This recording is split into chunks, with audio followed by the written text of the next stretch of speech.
কারণ নবীজি তাদের ব্যাপারে আমাদেরকে সতর্ক করেছেন, ইত্তাকুন নিসা, আরে মহিলাদের থেকে সতর্ক থাকবা, পরনারীর থেকে। কেন? এই দুনিয়ার ভিতরে প্রথম যে বিপর্যয় শুরু হয়েছে সেটা নারী কেন্দ্রিক হয়েছে। বনি ইসরায়েলের মধ্যে প্রথম বিপর্যয় কাদের দ্বারা শুরু হয়েছে?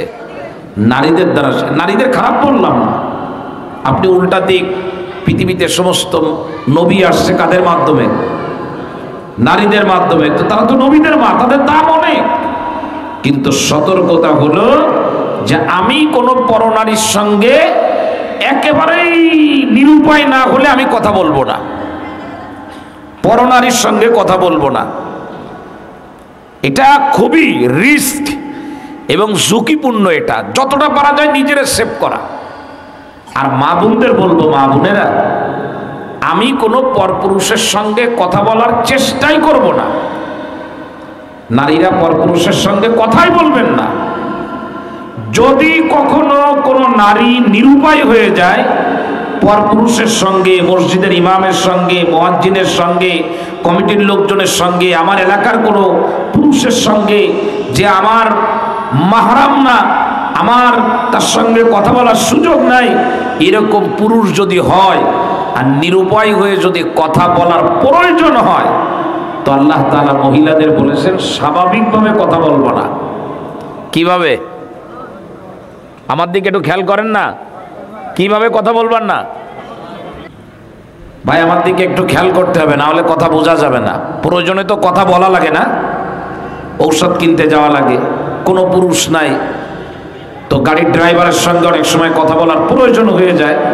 তো আল্লাহ তাআলা বলেন এরকম পরপুরুষের সঙ্গে কোনো নারীর যদি কখনো কথা বলার প্রয়োজন হয়, অবশ্যই স্বাভাবিকভাবে কথা বলবে না। কিভাবে? স্বাভাবিকভাবে না।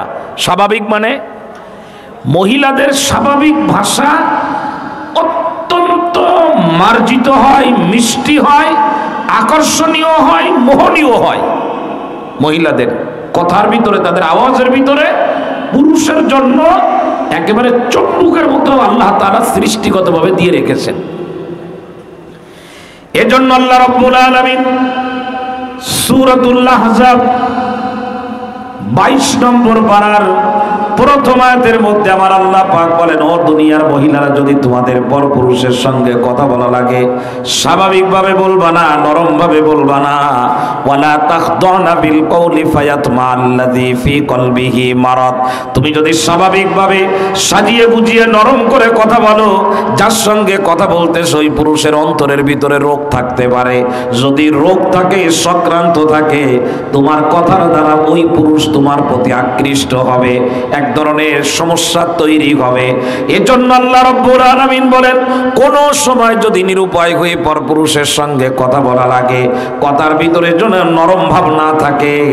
এজন্য এই আয়াত নাজিল হওয়ার পরে আল্লাহর নবীর স্ত্রীরা যখন কোনো কারণে পরপুরুষের সঙ্গে কথা বলার মুখোমুখি হতেন, কথা বলার আগে নিজের স্বাভাবিক আওয়াজটাকে ফাটানোর জন্য, স্বাভাবিক আওয়াজের যে আকর্ষণ সেইটা নষ্ট করে দেওয়ার জন্য মুখের উপরে হাত দিয়ে তারপরে আল্লাহর নবীর স্ত্রীরা কথা বলতেন। মুখের উপরে হাত দিয়ে? কোন জায়গায়? হুজুর ইমাম সাহেব আছে নাকি? ভাই আমাকে একটু এই ঔষধ দিয়ে, আওয়াজ ফেটে যায়। মুখে হাত দিলে স্বাভাবিক আওয়াজ থাকে না। কিন্তু আপনি যদি এই মুখে আওয়াজ হাত না দেন, আমাদের মা চাচিরা যারা বয়স্কা, যারা শিক্ষিত না কিন্তু বেশি, কিন্তু মারে দেখেছি, দাদিরে দেখেছি, চাচিদেরকে দেখেছি, কারোর সঙ্গে কথা বলতে গেলে শাড়ির আঁচল মুখের উপরে দিয়ে তারপরে কথা বলতেন। আর এখন শাড়ি বা কোন জায়গায় তালাশ করে পাবে? বেটা মানুষের মতো সোজা হয়ে কথা বলে, আধা ঘন্টা ধরে গল্প করে, তা বুঝতেছে না যে এটা কি বেটির সাথে কইলাম না বেটার সাথে কথা কইলাম। জিজ্ঞেস করে আপনি কি মেয়ে না ছেলে? বলে আপনি এখনো বুঝতে পারেন নাই? আমি তো শিক্ষিতা মহিলা, বেটা মানুষের মতো কথা কই আমি।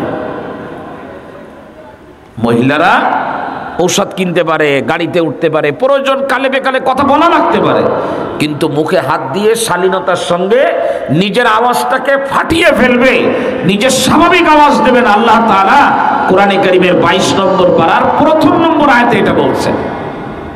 আপনি তাফসীরের কিতাব খুললে দেখবেন যে এই আয়াত নাযিল হওয়ার পরে নবীর জামানায় মহিলারা মুখের উপরে হাত না দিয়ে পরপুরুষের সাথে কথা বলতেন না। কোন জায়গায় হাত না দিয়ে? এরকম হাত রেখে কথা বলতেন। এখন যদি এরকম হাত রেখে কেউ কথা বলে তো সেই মহিলাকে বলা হবে আনসোশাল। কি বলা হবে? আনসোশাল মানে আরে অসামাজিক মহিলা। এমন হয় হুজুরদের বয়ান শোনে আর বেটা মানুষের মতো এরকম সুজায় কথা বলবে, মহিলা মনে হয় আমেরিকায় প্রত্যেক মাসে 3 বার যায়।